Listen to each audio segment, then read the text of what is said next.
Hi guys, so I am sitting here in Moynes Court. It's my last few days here before I get on the coast. I'm sitting outside this wonderful building. I'm going to show you. So it is called, hold on,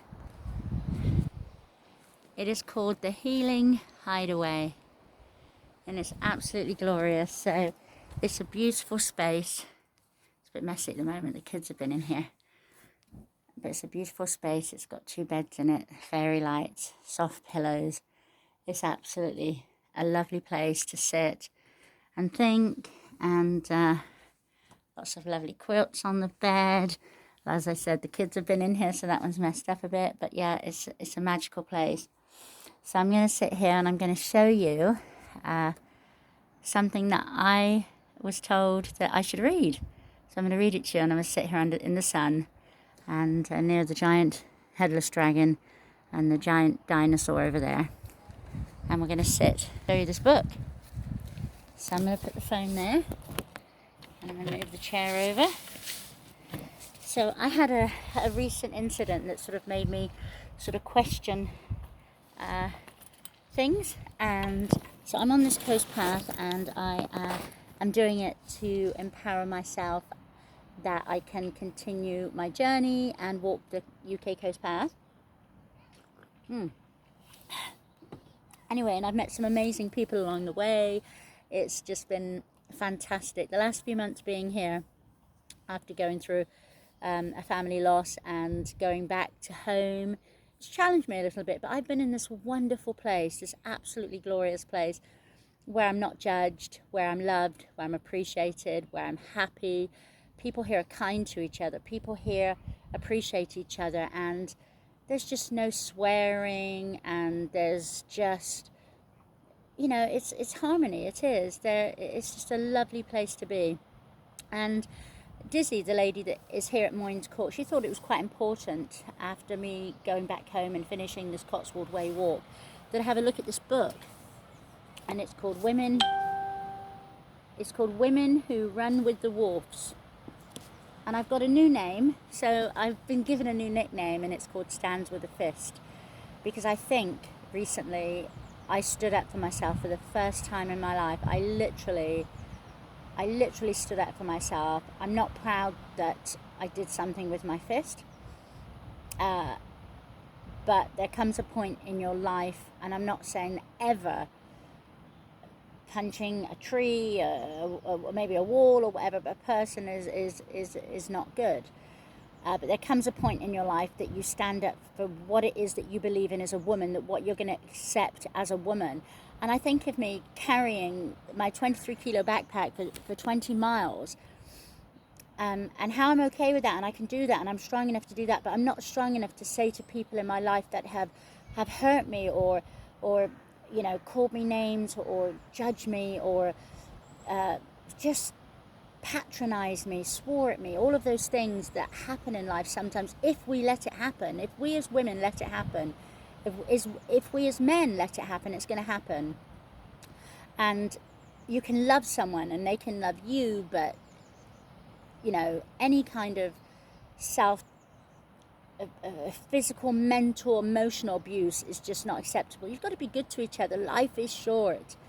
And if a woman expresses herself, she's not having an episode, she's just discussing how she feels. Men don't always feel things the way that we do. You know, that man made loads of money on that book, Men Are From Mars, Women Are From Venus, because we do live on different planets. I always said in my life that sort of men do it, women feel it. We feel everything. We talk about feelings, and not all, I'm not saying in everyone, because everyone's different. But anyway, there was this book I'm going to put my glasses on so I can see. It says, Women Who Run with the Wolves is a seminal work of the inner life of women, a creation of poetry and power. It began with a revolution and continues to transform the lives of millions around the world. Now, I know that there should be one that says men who run with wolves as well, because it's not just about women. But there's this segment in here that my lovely friend said to me that I need to read. And this is where it goes. It's called Righteous Rage. To turn the other cheek, that is to remain silent in the face of injustice or mistreatment, has to be weighed very carefully. It is one thing to use passive resistance as a political tool, as Gandhi taught masses of people to do, but it is quite another matter when women are encouraged or forced to be silent in order to survive. An impossible situation of corrupt or unjust power in the family, community, or world. Then women are amputated from the wild nature, and their silence is not serenity, but an enormous defense against being harmed. It is a mistake for others to think that just because a woman is silent, it always means that she approves of life as it is. There are times when it becomes imperative to release a rage that shakes the skies. There is a time, even though these times are very rare, there is definitely a time to let loose all the firepower one has. It has to be in response to a serious offence. The offence has to be too big and against the soul or the spirit. How many times has somebody shaken your spirit, whether you're a man or a woman, and you've stood there and you've accepted to be sworn at, to be put down, to be somebody's being condescending towards you, and you just keep your mouth shut and you just go on and potter around like you know, and when you do open your mouth, you're told that you're having an episode. You're told that, oh, shut your mouth or whatever. So it says to let loose all the firepower one has. It has to be in response to a serious offence. It says all other reasonable avenues for change have to be attempted first. If these fail, then we have to choose the right time. There is definitely a right time for a full-bore rage. When women pay attention, and men, to the instinctual self, like the man in the following tale, they know when it is the right time. Intuitively, they know and they act, and it is right as rain. This story is, and then they go on to read a story about withered trees. There was a soul that was very bad-tempered, and anyway, look at the book. So it's called Women Who Run with the Wolves, and the withered tree story looks good. But anyway, what I'm trying to say is, when I get back on this Coast Path journey, I'm going to walk for every one of those times that I, as a woman, felt disempowered, that I felt not good enough. When I bought somebody a cup of tea and they said, well, you might as well have just given me a cup of milk because I put too much milk in their tea. Or when I cook a meal, they say to me, how many effing pots and pans did you use to cook the meal? Instead of realizing that I created them this lovely meal. All of those sort of situations. Or you stand in a line at a 1940s event and you've gone to get somebody a hamburger and you've come back with that hamburger and they complain that the hamburger's not right, there's not ketchup or something in it.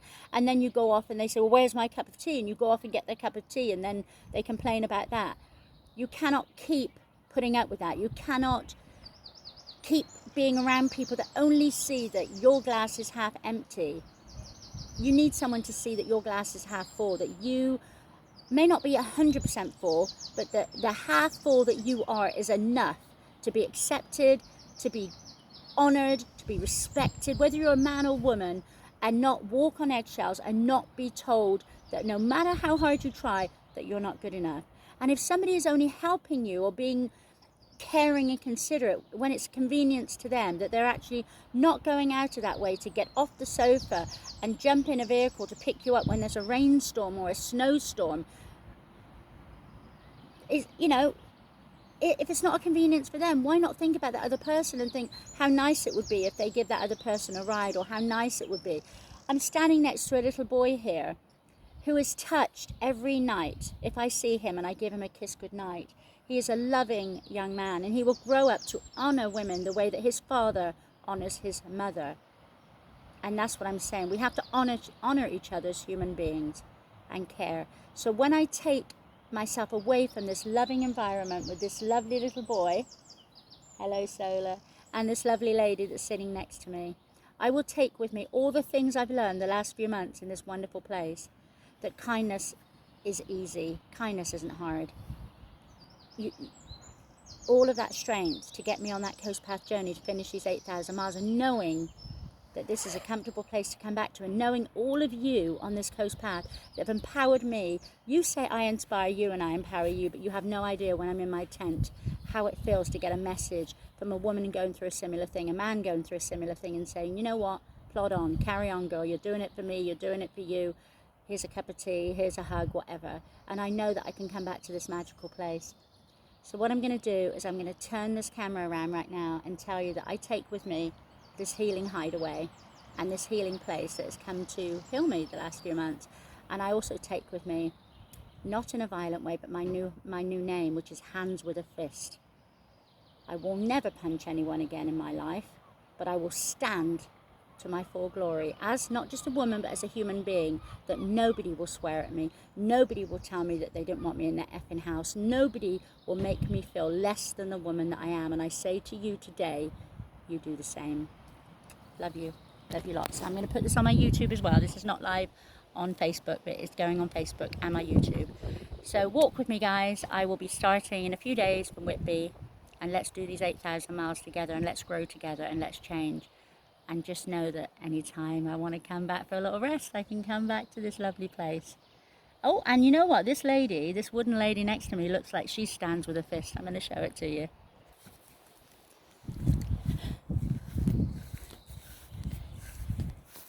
And the funny thing is, look at that. So she has her fist right here. And she's standing up to anyone. I'm not saying be violent, punch a bag, punch a tree, punch the ground, whatever, if somebody gets you to that point. She has her head held high, she's got pert titties, and she's got her fist up. And she's wearing a floaty dress. And we are here in this healing hideaway. Beautiful healing hideaway. In this beautiful garden and this beautiful cob cottage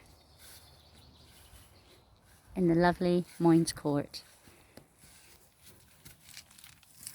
There we go, look at that. Beautiful place. Magical little place to be.